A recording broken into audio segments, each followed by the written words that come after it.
E foi isso que ele falou no discurso de Gettysburg. Ele disse, há 87 anos, ou seja, 87 anos depois da independência, os nossos pais deram origem neste continente a uma nova nação, concebida na liberdade e consagrado ao princípio de que todos os homens nascem iguais. Encontramos-nos atualmente empenhados numa grande guerra civil, pondo à prova essa nação, ou qualquer outra nação assim concebida e consagrada poderá perdurar. Ou seja, durante a vida de Lincoln, 87 anos depois, ele fazia menção da Declaração da Independência. Ele disse assim, sabe de uma coisa? Nós assinamos um documento que dizia que os homens foram criados iguais. E naquela época, os escravos eram propriedade. Só por causa da cor da pele, eles eram propriedade. E essa nação entrou numa guerra civil em que milhares morreram. E Lincoln acreditava na causa da liberdade e da igualdade. E ele deu a sua vida por essa causa. E quando você olha e fala assim, esse homem acreditava. E ele estava disposto a dar a sua vida por essa causa. No dia seguinte nós viajamos e olhamos os outros lugares bonitos, mas um em particular, meu filho tem um amigo que trabalha dentro do Capitol Hill, porque ele é assessor de Nancy Pelosi. E por causa desse contato nós conseguimos entrar em alguns lugares que geralmente os turistas não entram. Então nós entramos na sala de oração do Congresso, onde o presidente, uma sala pequenininha, onde o presidente senta para orar antes de dar o discurso da união que ele dá de 2 em 2 anos. E aí eu perguntei, aonde ele senta? Aqui, eu me sentei. Qual a Bíblia que ele leu? Eu vi 3 Bíblias, 2 NVI e uma King James Version, 2 NVI. Aí eu sentei, tiramos a foto. Aqui é o lugar que ele... Aí ali eu aproveitei e orar. Senhor, ajuda a ele a entender que os nossos imigrantes precisam de liberdade. Eu lembrei de orar por isso. Ajuda a esses homens a entenderem. Aí depois nós fomos para a sala, para o Congresso, onde ele dá o discurso. Mais ou menos o lugar não é muito grande, não. Parece enorme na televisão. A gente entrou, onde ele dá o discurso. Aí falaram assim, ali senta Hillary Clinton. Teresa sentou lá ali rapidinho. Ali senta as Cortes Supremas. A gente tentou sentar naqueles lugares todos.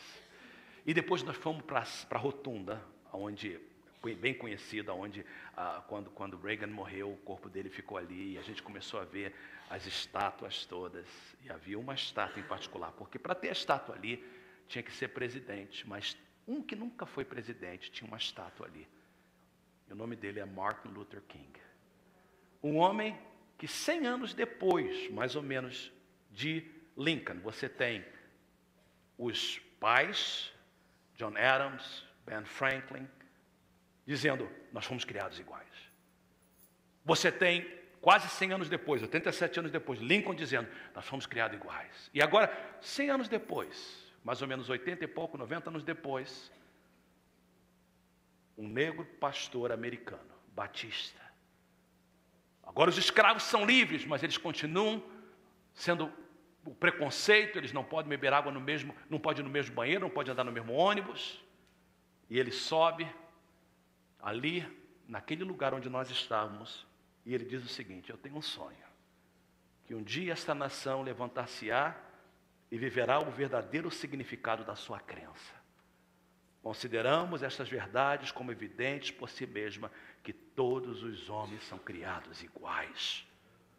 Eu tenho um sonho, que meus 4 pequenos filhos viverão um dia numa nação onde não serão julgados pela cor da sua pele, mas pela qualidade do seu caráter. Eu tenho um sonho hoje. Martin Luther King era devoto a essa causa, crente, que morreu por causa da sua devoção a essa causa. Eu fui impactado com isso. E todos nós 4 que estávamos ali fomos impactados. E todos que vão lá são impactados. E eu espero que um dia você possa fazer essa viagem. Um dia, em vez de você provar aí, vai lá. Você vai aprender alguma coisa. E aí, eu fui impactado com isso. Eu comecei a pensar. Eu falei, Senhor, esses homens morreram por uma causa. E o brasileiro em mim começou a pensar de homem como Tiradentes. E se você conhece a história de Tiradentes na Confidência Mineira, você sabe que a nossa história tem homens dessa forma. Que disseram o seguinte: espera aí, na época em que o reino de Portugal colocava impostos, em que ele não tinha uma voz ativa porque não era da nobreza, mas ele diz não. E Tiradentes morreu enforcado porque cria na causa da liberdade. E se nós olharmos na nossa história, nós temos homens e mulheres também que foram tão importantes. Todo país tem os seus heróis. E a razão que eles eram heróis, e eu fico pensando, aonde estão esses heróis na política hoje? Esses homens não pensavam no dinheiro no bolso e nem procurar um lugar melhor para os membros da sua família. Eles acreditavam numa causa. E eles estavam dispostos a morrer por essa causa. Quando eu estava ali, eu escrevi na newsletter, eu pensei a respeito da nossa causa como cristão. Deus não nos chamou para estabelecer uma nação, pelo menos a mim não. Mas cada crente, Deus nos chamou para estabelecer o reino de Deus. E Deus nos chamou para expandir esse reino e para preservar esse reino. Uma pessoa piedosa, ela acredita nessa causa. Abra sua Bíblia, por favor, e eu queria que você abrisse a sua Bíblia, por favor, se você a tem. Atos, capítulo 20, verso 24. Conversava com o pastor Marcos outro dia a respeito desse versículo. Eu li esse versículo há muito tempo, mas eu era um ministro novo. Eu tinha acabado de ser consagrado. Não a lê ainda, ouça o que eu estou falando, depois a gente lê.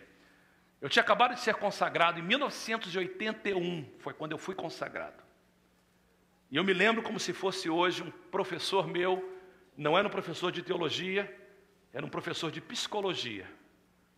Ele estava numa sala de aula e ele falou o seguinte: todos nós, era uma escola evangélica, ele dava psicologia, mas era um doutor em psicologia, ele tinha um PhD, mas era um crente. E ele disse assim: eu quero dizer para vocês, isso me marcou, eu me lembro, eu estou vendo ele na minha frente. Ele disse assim: cada um de vocês vão começar agora uma carreira ministerial, porque era um seminário evangélico. Vocês vão começar uma carreira ministerial.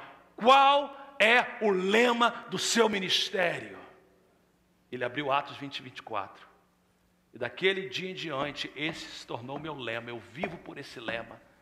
Palavras do apóstolo Paulo, ele diz o seguinte: todavia, eu não importo, nem considero a minha vida de valor algum para mim mesmo, se tão somente puder terminar a corrida e completar o ministério que o Senhor Jesus me confiou. Que ministério é esse? De testemunhar do Evangelho da graça de Deus.